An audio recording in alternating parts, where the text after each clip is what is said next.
Hello दोस्तों, नमस्कार। आपका हमारे चैनल में स्वागत है। आज हम जानेंगे शनिदेव महाराज की व्रत कथा।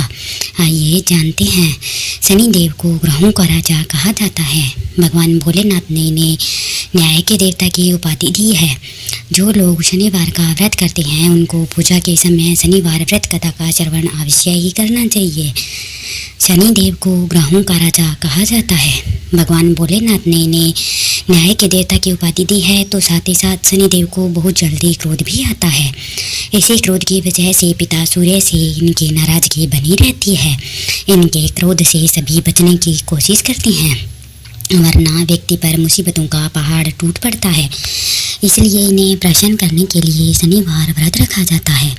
व्यक्ति शनि दोष से बचने और उन्हें शांत रखने के लिए अनेक उपाय करता है। शनि कृपा से व्यक्ति को सुख और वैभव की प्राप्ति होती है। जो लोग शनिवार का व्रत करते हैं उनको पूजा के समय शनिवार व्रत कथा का श्रवण करना चाहिए। आइए जानते हैं। एक बार सभी 9 ग्रहों सूर्य, चंद्र, मंगल, बुध, बृहस्पति, शुक्र, शनि, राहु और केतु में बहस हो गई, कौन सबसे बड़ा है। आपस में लड़ने के बाद सभी देवराज इंद्र के पास पहुंच गए। इंद्र असमंजस की स्थिति में निर्णय नहीं दे पाए, परंतु उन्होंने सभी ग्रहों को सुझाव दिया कि पृथ्वी पर राजा विक्रमादित्य ही इसका फैसला कर सकते हैं, क्योंकि वो बहुत न्यायप्रिय राजा है। सभी पृथ्वी पर राजा विक्रमादित्य के पास गए और अपने आने का कारण बताया।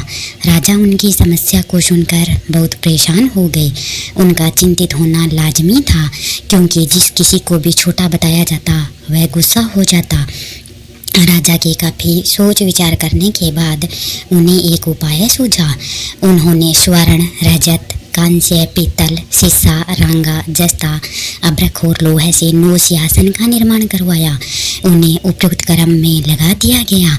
सबसे निवेदन किया गया कि कर्मानुसार सिंहासन पर आसन ग्रहण करें। शर्त यह रखा गया कि जो सबसे अंतिम में सिंहासन पर आसन ग्रहण करेगा वही सबसे छोटा माना जाएगा, जिसकी वजह से शनिदेव सबसे बाद में आसन प्राप्त कर सके और सबसे छोटे कहलाए। क्रोध के आवेश में आकर शनिदेव ने सोचा कि राजा ने यह सब जानबूझकर किया है। कुपित होकर राजा से कहा कि राजा, तुम मुझे नहीं जानता। सूर्य एक राशि में 1 महीना, चंद्रमा 2.25 महीने 2 दिन, मंगल 1.5 महीना, बृहस्पति 13 महीना, बुध और शुक्र 1-1 महीने विचरण करते हैं, लेकिन मैं 2.5 से 7.5 साल तक रहता हूँ। मैंने बड़ों का विनाश किया है।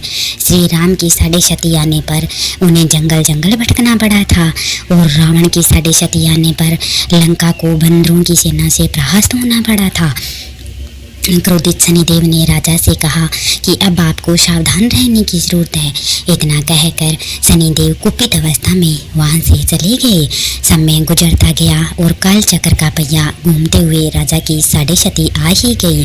तब शनिदेव घोड़ों का सौदागर बनकर राजा के राज्य में गए। उनके साथ अच्छे नस्ल के बहुत सारे घोड़े थे। जब राजा को सौदागर के घोड़ों का पता चला तो अशोकपाल को अच्छे घोड़े खरीदने के लिए भेजा। अशोकपाल ने कई अच्छे घोड़े खरीदे।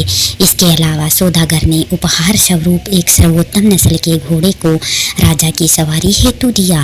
राजा विक्रमादित्य जैसे ही उस घोड़े पर बैठे वह सरवट वन की ओर भागने लगा।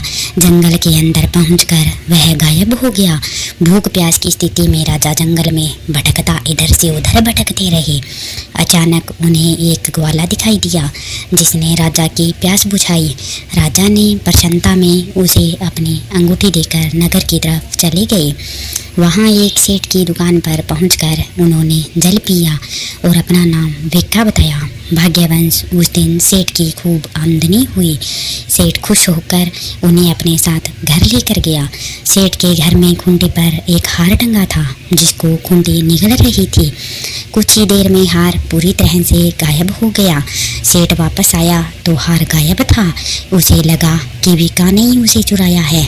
सेठ ने भिक्खा को कोतवाल से पकड़वा दिया और दंड स्वरूप राजा उसे चोर समझकर हाथ पैर कटवा दिए।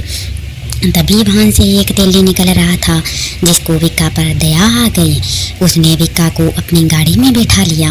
विक्का अपनी जीभ से बेलों को हाँकने लगा। कुछ समय पश्चात राजा की शनि दशा समाप्त हो गई। वर्षा काल आने पर विक्का मल्हार गाने लगा। एक नगर की राजकुमारी मनभावनी ने मल्हार सुनकर मन ही मन प्रण कर लिया कि जो भी इस राग को गा रहा है वो उसी से ही विवाह करेगी। उन्होंने दासियों को खोजने के लिए भेजा, परंतु वापस आकर उन सभी ने बताया कि वह एक अपंग आदमी है।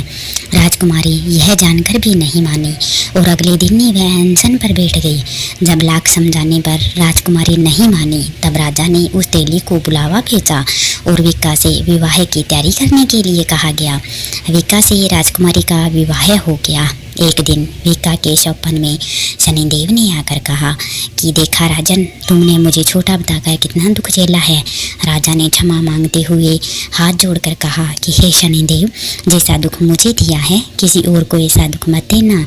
शनिदेव इस विनती को मान गए और कहा कि मेरे व्रत और कथा से तुम्हारे सारे कष्ट दूर हो जाएंगे।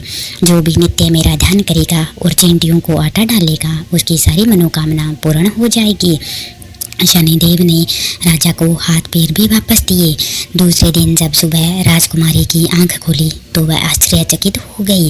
विक्का ने मनभावनी को बताया कि वह उज्जैन का राजा विक्रमादित्य है। मनभावनी खुशी से फूले नहीं जमा रही थी। राजा और नगरवासी सभी अत्यंत प्रसन्न हुए। सेठ ने जब यह सुना तो वह पैरों पर गिरकर क्षमा मांगने लगा। राजा ने कहा कि यह सब शनिदेव के कोप का प्रभाव था और इसमें किसी का कोई दोष नहीं है। सेठ ने निवेदन करते हुए कहा कि मुझे शांति तभी मिलेगी जब आप मेरे घर चलकर भोजन करेंगे। सेठ ने कई प्रकार के व्यंजनों से राजा का सत्कार किया। जब राजा भोजन कर रहे थे तभी जो खुंटी हार निगल गई थी वही खुंटी अब उस हार को उगल रही थी। सेठ ने अनेक मोहरें देकर राजा का धन्यवाद किया और अपनी कन्या श्री कंवरी से पानी ग्रहण का निवेदन किया। राजा ने सहर्ष स्वीकार कर लिया। राजा अपनी दोनों रानियों मनभावनी और श्री कंवरी को लेकर उज्जैन नगरी लौट आए। सारे नगर में दीपमाला और खुशी मनाई गई। राजा ने घोषणा करते हुए कहा कि मैंने शनिदेव को सबसे छोटा बताया था, लेकिन असल में वही सर्वोपरि है। तब से सारे राज्य में शनिदेव की पूजा और कथा नियमित होने लगी।